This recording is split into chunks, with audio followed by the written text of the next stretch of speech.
Is it possible कि कोविड-19 एक natural virus ना हो? इज इट पॉसिबल कि ये वायरस वुहान के एक लैब से लीक हुआ? इज इट पॉसिबल कि ये पूरा क्राइसिस किसी की लापरवाही का नतीजा हो? ये कोई कंस्पिरेसी थियरी नहीं है। दुनिया भर में कई साइंटिस्ट ने, ब्रिटिश इंटेलिजेंस ने इन सारे डाउट्स को साइंटिफिकली, लॉजिकली, एविडेंस के साथ दुनिया के सामने लाया है। और आज जिस समय आप ये वीडियो देख रहे हैं तब इस मुद्दे पर यूएस सेनेट में सीरियस डिस्कशंस हो रहे हैं। लेकिन आज हम कुछ ऐसे सवाल जरूर पूछेंगे जो आपको और स्पेशली चाइना को अनकंफर्टेबल जरूर करेंगे। पिछले 15 महीनों से हमें कन्विंस करने की कोशिश हो रही है कि कोविड के लिए जिम्मेदार सिर्फ और सिर्फ नेचर ही हो सकता है। तो ये जरूरी है कि एक ऑल्टरनेट थियरी लोगों तक पहुंचे ताकि इस पर एक लॉजिकल डिस्कशन शुरू हो। तो मेरी ये रिक्वेस्ट है कि इस वीडियो को एंड तक देखिए और अगर आपको लगता है कि ये इन्फॉर्मेशन और लोगों तक पहुंचनी चाहिए तो इस वीडियो को शेयर कीजिए। भारत के लिए इंपॉर्टेंट बातों पर एक आसान भाषा में वीडियो बनाना हमारा मिशन है। हमें सपोर्ट करने के लिए हमारे YouTube चैनल को सब्सक्राइब कीजिए और इस बेल आइकॉन को प्रेस कीजिए। कोविड मैन मेड हो सकता है, एक लैब में भी बन सकता है, इसे लॉजिकली एक्सप्लेन इन्होंने किया। ये है निकोलस वेड। ये न्यूयॉर्क टाइम्स जैसे रेप्यूटेड पब्लिकेशन के साइंस सेक्शन के राइटर रह चुके हैं। इन्होंने बुलेटिन ऑफ एटॉमिक साइंटिस्ट में एक पेपर पब्लिश किया जहां इन्होंने कुछ सवाल पूछे, लेकिन उनके सवाल जानने से पहले जरा रिवाइंड करते हैं। दिसंबर 2019 में जब हमने पहली बार कोरोना वायरस के बारे में सुना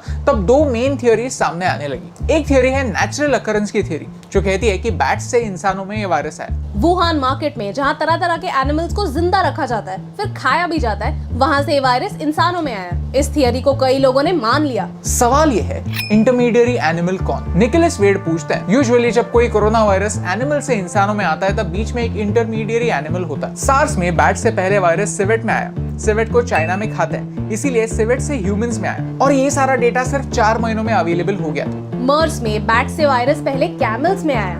कैमल्स को मिडिल ईस्ट में खाते हैं, इसलिए वायरस कैमल से ह्यूमंस में आया और ये डेटा 9 महीनों में अवेलेबल हो गया था। तो कोविड-19 का इंटरमीडिएरी एनिमल कौन है? अब 15 महीने हो गए कोविड को एक पेंडेमिक डिक्लेयर होकर, लेकिन अभी भी चाइना ने ये डिक्लेयर नहीं किया कि एग्जैक्टली कौन सी स्पीशीज ऑफ बैट से ये वायरस इंसानों में आया है। इसका जवाब आज तक ना ही चाइना के पास है ना ही WHO के पास। और दूसरी थ्योरी है lab escape theory. On the other hand, China has a history of lab accidents. Wuhan में वुहान इंस्टीट्यूट ऑफ वायरोलॉजी भी है, जहां ऐसे ही अलग-अलग वायरसेस पर रिसर्च होता रहता है। अर्ली 2020 में कुछ लोगों ने कोविड-19 के ओरिजिन्स पर सवाल उठाए। फेब 2020 में ही लैंडसेट नाम की एक रेप्यूटेड जर्नल में कई एक्सपर्ट्स ने एक लेटर लिखा जिसमें उन्होंने साफ-साफ कोविड वायरस एक मैन मेड वायरस है इस थ्योरी को कॉन्स्पिरेसी थ्योरी कह दिया। इस लेटर के बेसिस पर हर सोशल मीडिया वेबसाइट ने ये वायरस मैन मेड हो सकता है ऐसे कहने वाली हर पोस्ट को सेंसर करना शुरू किया और डिस्कशन नहीं रुके।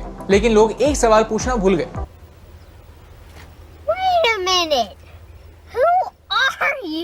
इस लेटर को सपोर्ट करने वाले लोगों में से एक है पीटर डेज़र्ट। उन्होंने साफ साफ कहा था कि इस लेटर को सपोर्ट करने में उनका कोई पर्सनल इंटरेस्ट नहीं है। लेकिन क्या यह सच है? थोड़ी और जांच करने पर समझता है कि वो इको हेल्थ अलायंस के प्रेसिडेंट है। ये एक नॉन गवर्नमेंटल ऑर्गेनाइजेशन है जो दुनिया भर में वायरसेस पर टेस्टिंग फंड करती है। इस वीडियो में पीटर एक्सप्लेन करते हैं कि कैसे कोरोना वायरस को इस्तेमाल करके और इन्फेक्टिव वायरसेस लैब में बनाए जा सकते हैं। ये इंटरव्यू 2019 का है जिसे 2020 में अपलोड किया गया। And he is one of the people who was investigating the origin of covid in China this year. सवाल यह है कि क्या आपको लगता है कि ये इंसान न्यूट्रली इस बात को इन्वेस्टिगेट कर सकता है?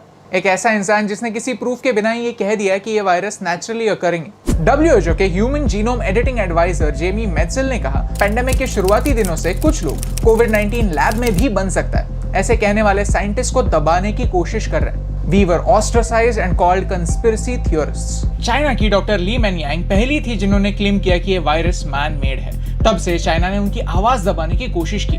She says, जो लोग कहते हैं कि लैब ओरिजिन थ्योरी फेक है वो झूठ बोल रहे हैं। उन्हें हैरास करने के लिए उनकी 64-year-old माँ को भी चाइना ने डिटेन किया है। वायरसेस पर एक्सपेरिमेंट करके ज्यादा पावरफुल वायरसेस बनाना कोई नई बात नहीं। आज भी पोलियो वायरस पर एक्सपेरिमेंट्स होते हैं। इसका कारण ये है कि एक वायरस नेचुरली म्यूटेट होने से पहले और ज्यादा डेंजरस बनने से पहले अगर हम एक कंट्रोल्ड एनवायरनमेंट में एक लैब में उस पर टेस्टिंग कर पाए, अगर हम ही उसे मॉडिफाई कर पाए तो हम जल्दी वैक्सीन लाकर प्रिपेयर्ड रह सकते हैं। इसे गेन ऑफ फंक्शन कहते हैं। ओबामा ने 2014 में ही यूएस में इस प्रोसेस को बैन कर दिया था, इसीलिए चाइना और डेनमार्क जैसे देशों में ये रिसर्च चलता है। ये पेंडेमिक आने से 5 साल पहले ही कोरोना वायरस को कैसे वेपनाइज किया जा सकता है इस पर चाइनीज साइंटिस्ट डिस्कस कर रहे थे। सवाल यह है कि ये जानते हुए भी WHO चाइना पर कोई एक्शन क्यों नहीं ले रहा? प्रॉब्लम ये है कि अब इतना टाइम गुजर चुका है कि अगर ये वायरस मैन मेड है भी तो इसे प्रूव करना काफी मुश्किल होने वाला है। तो कंक्लूजन क्या? ये सारे पॉइंट्स साफ साफ कहने के बाद भी वी बिलीव दैट कोविड-19 का ओरिजिन क्लियर नहीं है। हमारे पास कंक्लूजन नहीं है, सिर्फ कुछ क्लूज है। लेकिन ये बात सच है कि चाइना ने पूरी दुनिया से कुछ फैक्ट्स छुपाए, वरना पॉसिबल ही नहीं है कि चाइना जैसा देश जिसका पॉपुलेशन 1.4 बिलियन है,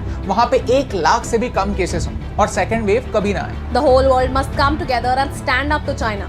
Hold it accountable and ask the right questions. अगर कोविड नेचुरली अकर हुआ तो इंटरमीडिएरी एनिमल आज तक क्यों नहीं मिला?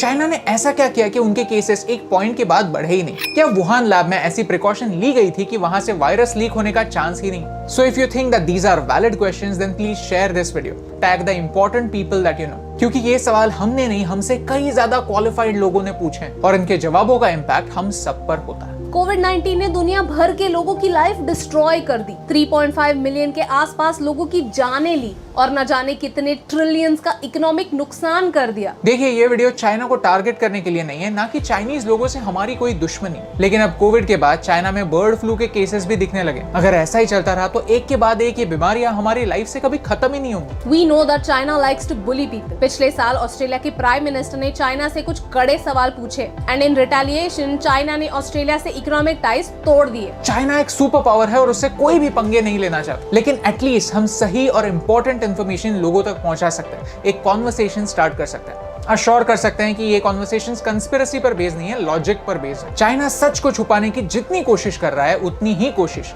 सच को सामने लाने के लिए हम भी कर सकते हैं, और यही सच आप तक पहुंचाने से मुझे फर्क पड़ता है। हे यस टीम, हम हमेशा सोचते थे कि मीडिया भारत के बारे में इतनी नेगेटिव क्यों, तो हमने एक पॉजिटिव सोल्यूशन बेस्ड अप्रोच अपनाया। अगर आपको ये वीडियो अच्छा लगा तो लाइक बटन प्रेस कीजिए। अगर आप यहाँ पर नए हैं तो यहाँ पर क्लिक करके सब्सक्राइब कीजिए और नए वीडियोस के अपडेट्स मिलने के लिए बेल आइकन को प्रेस कीजिए। और ऐसे ही और पॉजिटिव वीडियोस देखने के लिए यहाँ पर क्लिक कीजिए, क्योंकि आपके सपोर्ट से मुझे फर्क पड़ता है।